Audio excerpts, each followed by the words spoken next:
Elon Musk's team decimates education department arm that tracks national school performance. The vast trove of data represents much of what we know about the state of America's roughly 130,000 schools, and without a national repository of data and stats, it'll be harder for parents and educators to track schools or compare the achievement of students across states. Jeanne, you take that first. What's wrong with that argument?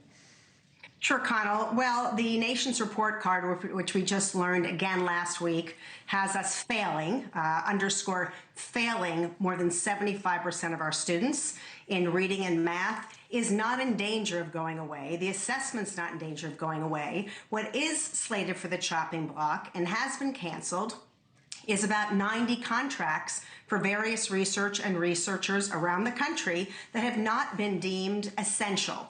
And the new education secretary, just like the new president that was elected, should have the opportunity, just like the last presidents that we've worked with, to review what's the priorities, to see what works for their department, and not have taxpayer money going out the door for things that might not be necessary. They might be. Let's take a look and see how what's being funded actually aligns with actually improving reading and writing in America. The president says he wants Linda McMahon to do such a good job that she's not needed anymore. I'm not sure if he was joking or not, but he wouldn't be, right, Evan, if he wants the department to be eliminated. But to take Jeanne's point on some of these contractors, right, this was posted on the DOGE X, feed. Also today, the Department of Education terminated 89 contracts worth $881 million. They say, DOGE, that one contractor was paid $1.5 million to observe mailing and clerical operations at a mail center. So this idea that, all right, we get it, if you cut the education department, there could be real consequences, but maybe there are areas that we need to look at in terms of waste, fraud, and abuse. Is that also fair? Well, first, thanks for having me on, Connell. Yep. It's great to see you, Jeanne. Absolutely. Anybody that you talk to across the country will say there are areas that we can improve in our education system. To Jeanne's point, there's massive challenges that we have. But this is not about efficiency and improvement. This is about the outright destruction of the public education system in our country, starting with the Federal Department of Education. So these grants that Jeanne just mentioned, almost $900 million, are going to make it much harder for us to know what are the programs that are working across our country. What are the teaching and learning strategies that are having an impact? Those are the things that our 40,000 educator members are looking to in the What Works clearinghouse to understand what they should be doing in their classrooms. Without this research, we're going to be flying blind at a time when we need a lot more information.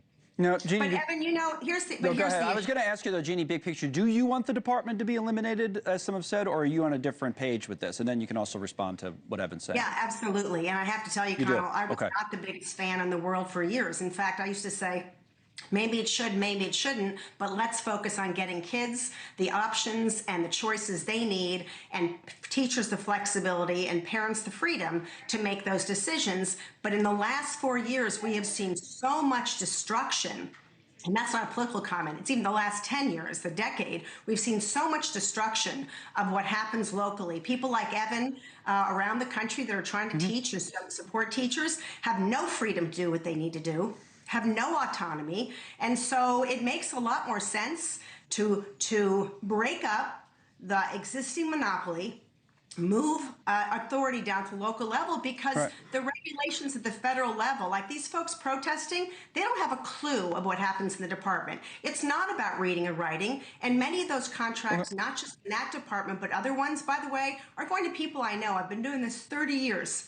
I understand. Let me ask Evan one more question about that. So then moving it back to the local level. Okay, that sounds to a lot of people like a logical thing to do. They would know what to do. The theory is that, local administrators and teachers would know more about their local communities. But every time I bring up that question to someone who, has your point of view, Evan, they say a lot of it already is at the local level. But what would you say? Well, the federal government plays a really critical role in ensuring that the kids that need services are getting them. If we send this money out to states, which is not what they're proposing significant cuts to the dollars that go to states. Let's take Louisiana, for example. Okay. Louisiana gets nearly 20% of its budget from the Federal Department of Education. If we sent that money to the state, we wouldn't ensure that the money that's intended for students with special needs actually gets to those students. We wouldn't have any mechanism to ensure the dollars that are intended to go to low-income students to improve the quality of their education gets to them. Thanks so much for watching. Just go to joinnn.com to find NewsNation on your television provider. And don't forget to click the red subscribe button below to get more of NewsNation's fact-driven, unbiased coverage.